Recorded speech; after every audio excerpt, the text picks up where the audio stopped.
Olá pessoal, contar uma história para vocês então, que se passa na Idade Média.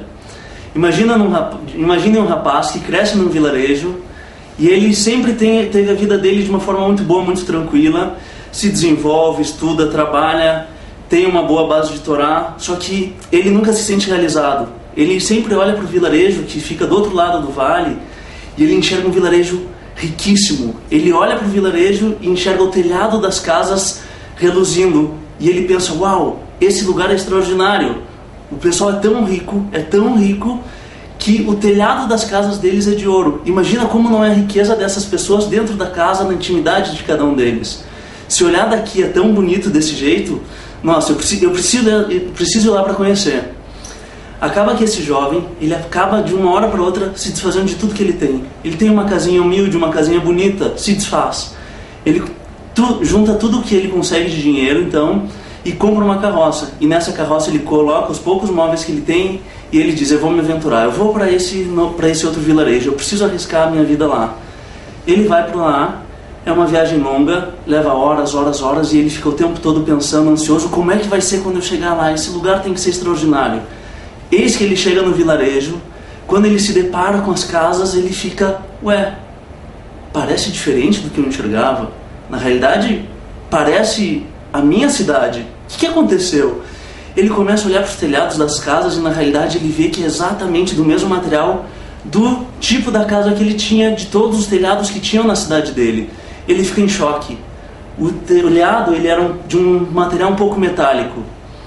E esse material fazia com que a luz do sol refletisse. E parecia que esses telhados então eles eram de ouro. Isso bota ele para baixo. Imagina só, você larga toda a sua vida, você tem toda uma estrutura, arrisca, eu vou para esse outro lugar. Quando ele chega, ele vê que a casa e as pessoas são exatamente, têm o mesmo padrão de vida, são as mesmas pessoas simpáticas, agradáveis e trabalhadoras do que na cidade dele. Ele no fim queria trocar a vida que ele tinha por uma riqueza e no final essa riqueza não existia. Ele se depara com algo que era exatamente igual àquilo que ele tinha acabado de abdicar. Que as pessoas são felizes, trabalhando e vivendo do jeito que elas são, indiferente de toda aquela riqueza que ele imaginava que eles tivessem. O que acontece com esse rapaz? Ele acaba entrando em choque e ele tenta retomar a vida dele justamente na cidade de onde ele veio. Bom, a história dele parece ser um pouco dramática por essa ótica, mas ela tem uma mensagem muito importante, na realidade duas mensagens. A gente vê desse nosso personagem duas lições então. A primeira é que a gente não deve julgar as coisas diretamente pela própria aparência. O telhado, que ele pensava ser de ouro, de repente ele se depara que é de um material que só reluz a luz do sol. E então não é daquele material que ele pensava ser tão nobre. Era um material normal. A felicidade das pessoas era exatamente como na cidade deles. E a segunda coisa que a gente aprende dessa história, então, é que a gente tem que buscar sempre a realização com aquilo que a gente tem. Não ficar olhando para as outras pessoas com inveja, pensar como a gente conhece aquela expressão, tipo, o quintal do vizinho é sempre, a grama é mais verde. Não, a gente tem que ver o que a gente tem e valorizar.